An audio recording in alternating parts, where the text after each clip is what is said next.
The shadow of the cottonwood tree couldn't shield Grace Prescott from the blistering Montana sun, or the piercing stare of the dust-covered stranger who had just dismounted at the edge of her property, his weathered hand resting casually on the holster at his hip. Summer of 1876 had brought nothing but misfortune to Grace's doorstep. At 22, she found herself the sole proprietor of the Prescott homestead after her father's passing 3 months prior. The bank was circling like vultures, waiting for her to fail so they could snatch up the modest but promising cattle ranch her father had built from nothing. She straightened her back and adjusted her simple calico dress, determined not to show any sign of weakness to the approaching figure. Her auburn hair was tied back in a practical braid, tendrils escaping to frame her face in the summer heat. "Madam," the stranger called, removing his hat to reveal dark hair and startling blue eyes. "Name's Flynn Yeats. Your neighbor sent me, said you might be needin' some help around here. Mr. Miller sent you." Grace eyed him suspiciously, remembering the elderly rancher had promised to find her some assistance after the last ranch hand had abandoned ship, claiming a woman couldn't run a proper cattle operation. "I can't afford to hire anyone right now." Flynn Yeats regarded the weathered barn and the small herd of cattle grazing in the distance. His gaze was calculating but not unkind. "Not asking for much, madam. Just a place to bed down and meals. Been on the trail a long while, and I reckon we both could use some stability for a spell." Grace hesitated. Taking in a stranger was risky, especially for a woman alone, but the cattle needed moving to the north pasture before the creek dried up and the roof on the barn wouldn't fix itself. "I don't need charity, Mr. Yeats, and I ain't offering any." His voice had an edge that suggested he'd been on both ends of hard times.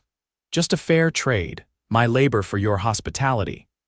Grace studied the man before her. His clothes were worn but clean, his face weathered from the sun but honest-looking. A revolver hung at his side, but that was standard for any man traveling these parts. Something about his steady gaze made her want to trust him. "1 week," she finally said. "We'll see how it goes after that." Flynn nodded, a small smile playing at the corners of his mouth. "Fair enough, miss." "Prescott, Grace Prescott, Miss Prescott." He placed his hat back on his head. "Point me to where I can stable my horse and I'll get right to work." By sunset, Flynn had repaired a section of fence, helped move a stubborn bull to a different pasture, and identified a structural issue in the barn that could have become dangerous come winter. Grace watched him work with efficient movements, saying little but accomplishing much. As they sat on the porch after supper, the Montana sky a breathtaking canvas of purples and pinks, Grace finally asked the question that had been on her mind. "What brings a man like you to these parts, Mr. Yeats? You don't strike me as a drifter, despite your appearance." Flynn took a slow sip of coffee, his eyes focused on the horizon. "Was a lawman once, down in Arizona territory, got tired of burying friends." He set the cup down beside him, thought ranching might be more peaceful. "It has its moments," Grace said with a small smile. "Though the bank manager in town might be more dangerous than any outlaw you faced." Flynn chuckled, a sound that Grace found unexpectedly pleasant. "Banks and outlaws aren't so different, Miss Prescott. Both take what ain't theirs if you let them." In the quiet that followed, Grace felt something shift between them, a small measure of trust taking root. The first week passed quickly, with Flynn proving himself invaluable around the ranch. He didn't just complete the tasks she assigned, he anticipated problems before they arose and fixed them without being asked. By the end of the second week, Grace couldn't imagine how she had managed before his arrival. One evening, as they worked side by side mending tack in the barn, Grace found herself stealing glances at Flynn's hands, strong, capable hands that could calm a spooked horse or fix a delicate piece of leather work with equal skill. "You're staring, Miss Prescott," Flynn said without looking up from his work. Grace felt her cheeks flush. "Just making sure you're doing it right," she recovered quickly, focusing intently on the bridle in her hands. "Sure about that?" There was amusement in his voice, and when she dared to look up, she found him watching her with an expression that made her heart beat faster. "Mr. Yeats." The moment was broken by the sound of approaching riders. Flynn was on his feet instantly, his hand moving to his gun as he stepped toward the barn door. "Stay inside," he instructed, his voice suddenly all business. Grace ignored him, following close behind as 3 riders came into view. She recognized them immediately: Jacob Turner and his 2 ranch hands from the big spread to the east. Turner had been pressuring her to sell since her father's passing, his offers getting less generous and his manner more threatening with each visit. "Evening, Miss Prescott," Turner called, his false friendliness not reaching his eyes. "I see you've hired some help. Must be doing better than I thought." "What can I do for you, Mr. Turner?" Grace asked, deliberately keeping her tone neutral. "Just thought I'd ride by with another offer." "Drought's coming, you know, gonna be hard times for small spreads like yours." His gaze shifted to Flynn, sizing him up. "No offense to your employee here, but one man ain't gonna be enough when things get rough." "The Prescott ranch isn't for sale," Flynn said before Grace could respond. "Now or ever," Turner's face darkened. "Don't recall asking you, Cowboy. Don't recall needing your permission to speak," Flynn replied evenly, but Grace could sense the tension in his stance. Turner spat on the ground near Flynn's boots. "You do well to remember whose territory you're in, stranger. And you do well to remember you're trespassing on Miss Prescott's land," Flynn countered, his hand still resting near his holster. For a tense moment, no one spoke. Then Turner laughed, though the sound held no humor. "Have it your way, Miss Prescott, but when the creek dries up and your cattle start dying, my offer won't be so generous." He turned his horse. "Come on, boys." As they rode away, Grace released a breath she hadn't realized she was holding. "You shouldn't have antagonized him," she said, though there was no real reproach in her voice. "Men like that understand only one language," Flynn replied, watching until the riders disappeared from view. "And it ain't politeness." That night, Grace couldn't sleep. She paced the small confines of her bedroom, Turner's threat weighing on her mind. The drought he mentioned wasn't just talk. The water levels in the creek were already lower than they should be for this time of year. If it dried up completely, her cattle would suffer, and she had nowhere near enough money to dig a well. She moved to the window, looking out at the clear night sky. The moon illuminated the property, casting long shadows from the barn and corrals. In the distance, a figure moved near the creek. Flynn, she realized. Even at this hour, he was checking on things. Something in her chest tightened at the sight. In just weeks, he had become essential to the ranch's operation and perhaps to her in ways she wasn't ready to admit. The next morning brought news from town that confirmed her fears. The general store owner reported that Turner was buying up water rights throughout the county, clearly planning for the drought. Several smaller ranches had already sold to him at rock-bottom prices. "We need to dig a well," Flynn said when she told him. "It's the only way to ensure we have water." "With what money?" Grace asked, frustration coloring her voice. "The bank won't lend me another cent." Flynn was quiet for a moment, thinking, "I know someone in Helena. Owes me a favor from back in my lawman days. Might be able to help." "I can't ask you to. You're not asking," he interrupted gently. "I'm offering." 3 days later, Flynn returned from Helena with not only the promise of a loan but also the services of a man who specialized in finding water. The well digger arrived the following week, and by the month's end, the Prescott Ranch had a reliable water source that would see them through even the worst drought. As summer turned to fall, Grace and Flynn established a comfortable routine. They worked from sunrise to sunset, gradually turning the struggling ranch into a more profitable operation.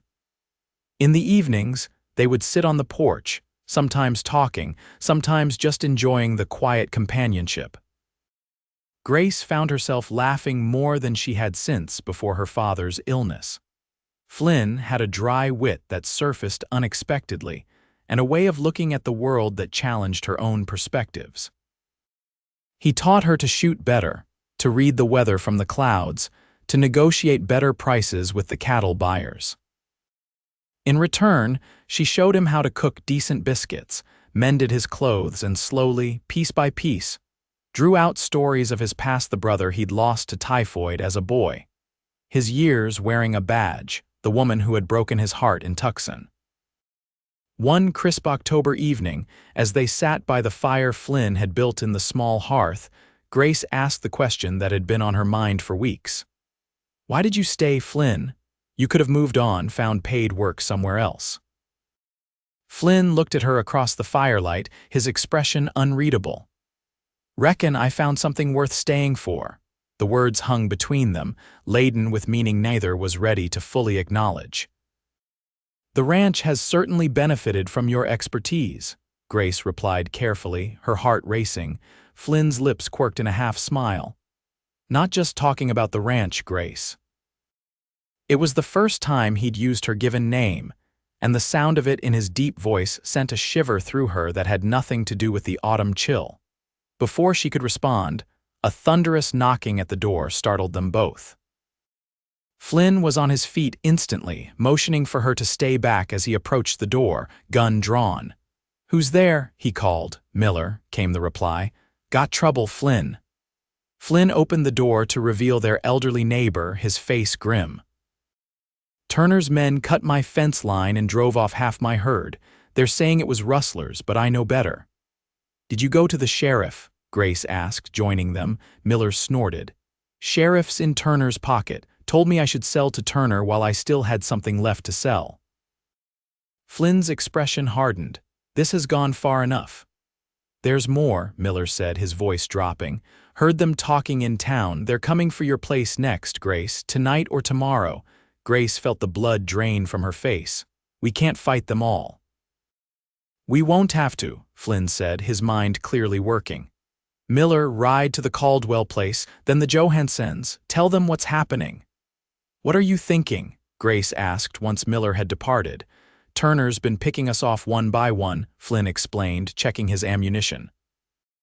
"Together we might stand a chance." That night, as they prepared for whatever might come, Flynn insisted that Grace sleep while he kept watch, but sleep eluded her. Around midnight, she gave up trying and joined him on the porch, wrapped in a shawl against the autumn chill. "You should be resting," he said softly as she sat beside him. "I couldn't." She hugged her knees to her chest. "Flynn, if anything happens to you because of me, nothing's going to happen," he assured her, though they both knew it was a promise he might not be able to keep. In the quiet darkness, with danger potentially lurking just beyond the property line, Grace found herself studying Flynn's profile. The moonlight silvered his features, highlighting the strong line of his jaw, the small scar above his right eyebrow she'd never noticed before. "What?" he asked, catching her gaze. "I was just thinking that I know so little about you really, and yet," he prompted when she trailed off, "and yet I trust you more than anyone I've ever known." Flynn turned fully toward her then, his expression intense in the moonlight. "Grace, when this is over," the distant sound of approaching horses interrupted whatever he had been about to say. They both tensed, Flynn reaching for his rifle, but it wasn't Turner's men.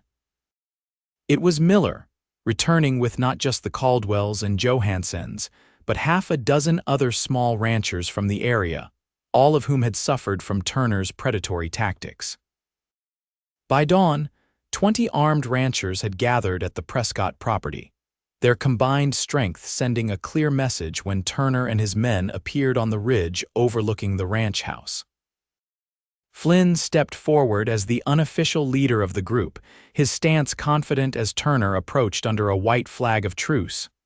"This doesn't concern you people," Turner called to the assembled ranchers. "My business is with Miss Prescott." "That's where you're wrong," Flynn replied. "Your business is with all of us now." What followed wasn't the violent confrontation Grace had feared, but a tense negotiation. With the combined leverage of all the small ranchers threatening to take their business elsewhere, to the rail station in the next county, to different suppliers, to a competing bank, Turner found himself outmaneuvered for perhaps the first time in his life. By midday, an uneasy truce had been established. Turner agreed to fair water rights for all, restoration of stolen cattle, and compensation for damaged property. In return, the ranchers would continue using his slaughterhouse and shipping contracts, ensuring his business remained profitable. As the impromptu gathering dispersed, with promises to formalize their alliance into a proper ranchers' association, Grace felt a weight lift from her shoulders. For the first time since her father's death, the future of the Prescott ranch seemed secure. That evening, the ranch house was filled with neighbors celebrating their victory. Someone brought a fiddle, another produced a jug of moonshine, and soon the kitchen had been cleared for dancing. Grace, unused to such revelry, found herself watching from the sidelines until Flynn appeared at her elbow. "Seems a shame not to dance at your own party," he said, extending his hand. "I'm not much of a dancer," she admitted. "Neither am I," he replied with a smile that made her heart skip. "We can be terrible together." And so they danced, awkwardly at first, then with growing confidence as they found their rhythm together. Flynn's hand at the small of her back was warm and steady, guiding her through the simple steps. As the music slowed, their bodies drew closer, and Grace found herself looking up into Flynn's eyes. What she saw there made her breath catch a tenderness and longing that surely mirrored her own. "Grace," he said softly, so only she could hear, "I need to tell you something." She nodded, not trusting her voice. "I came here running from something, my past. Thought I'd stay a week, maybe two, never planned on," he hesitated, his hand tightening slightly on hers. "Never planned on finding a home or someone who made me want to stop running." The music had stopped, the other dancers dispersing, but they remained in their own world, barely noticing. "Are you still planning to leave?" Grace asked, her voice barely above a whisper. Flynn's hand moved to her cheek, his touch feather light. "Not unless you want me to." "I don't," she said simply. "I never have." The neighbors had tactfully begun to depart, leaving them in the slowly emptying kitchen. Neither seemed to notice or care. "Grace," Flynn said, his voice rough with emotion, "I've been thinking about doing something for weeks now." "What's that?" she asked, though she hoped she knew the answer. "This," he murmured, and then his lips were on hers, gentle at first, then with a growing intensity that took her breath away. Grace had never been kissed before. The sensation overwhelmed her, the warmth of his mouth, the slight roughness of his cheek against hers, the way his hand cradled the back of her head with such tenderness. Something broke loose inside her, a dam of emotion she hadn't allowed herself to feel. To her mortification, when they finally parted, tears were streaming down her face. "Grace," Flynn's expression was immediately concerned. "I'm sorry, I shouldn't have." "No," she interrupted, smiling through her tears. "It's not that, it's just, I didn't know it could feel like this. I've been alone for so long, afraid to want anything for myself." Understanding softened his features.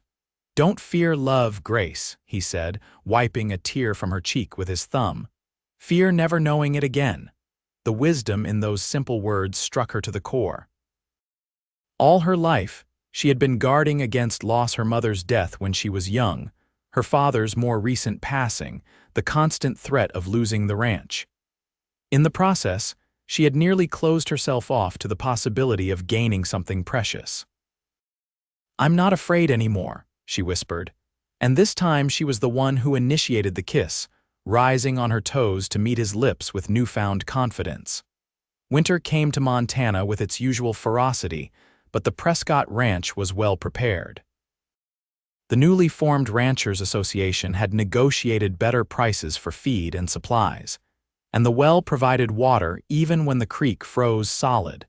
Flynn and Grace were married by the circuit preacher just before the first heavy snow, in a simple ceremony attended by their neighbors. Miller gave the bride away, beaming with pride as if she were his own daughter. Life wasn't easy ranching, never was, but they faced each challenge together. Flynn's experience complemented Grace's determination, and together they gradually expanded the Prescott holdings, adding sheep to diversify their livestock and planting alfalfa in the lower fields. Turner remained a presence in the county, but the balance of power had shifted. No longer could he bully the smaller ranchers into submission. They stood united, with Flynn and Grace often serving as the voice of the association in negotiations. By the spring of 1878, Grace discovered she was expecting their first child. Flynn's joy was boundless, though tempered with a protective concern that made Grace both exasperated and deeply loved. "I'm pregnant, not made of glass," she reminded him one afternoon when he insisted on taking over the chicken feeding. "Humor me," he replied, stealing a quick kiss. "I've waited my whole life for this family. Can't blame a man for wanting to take care of what's precious to him." Their daughter, Elizabeth, was born on a clear October night, with the assistance of the midwife from town and several neighboring women. Flynn paced the porch throughout Grace's labor, only to be rendered speechless when he was finally allowed to see his wife and newborn child. "She's perfect," he whispered, gently touching the infant's tiny hand. "Just like her mother." As Elizabeth grew, the ranch prospered. Flynn's natural leadership and Grace's shrewd business sense proved to be a formidable combination. They added a room to the house, then another as their second child, a son they named William, joined the family 2 years later. Life settled into a rhythm of seasons and milestones. Cattle drives and harvests, first steps and first words, community gatherings and quiet evenings by the fire. The hardships didn't disappear. There were still droughts and harsh winters, illness and accidents, disputes and disappointments, but they were weathered together, strengthening rather than weakening the bonds between them. On their 5th wedding anniversary, Flynn surprised Grace with a silver locket containing miniature portraits of their children, painted by an artist passing through town. "It's beautiful," she gasped, touching the delicate engraving. "Open it," he urged. Inside, alongside the portraits, was inscribed a message: "Never fear love." Grace looked up at him, her eyes shining. "I never have, not since that first kiss." "Good," Flynn said, pulling her close. "Because I plan on reminding you every day for the rest of our lives." And he did. Through 20 more Montana winters, through the gradual transformation of the frontier into settled land, through the joys of watching their children grow and the sorrows of burying old friends, Flynn Yeats kept his promise to the woman who had given him a home when he was lost. Their love story became something of a legend in the county, how a wandering ex-lawman and a stubborn rancher's daughter had not only saved each other, but helped forge a community that endured long after the wild days of the territory had passed into history. And on quiet evenings, when their grandchildren begged for stories, Grace would often share the tale of her first kiss, how it had shaken her to tears, and how the wise cowboy had told her not to fear love, but to fear never knowing it again. It was advice she had never regretted taking, not for a single day in all the years that followed.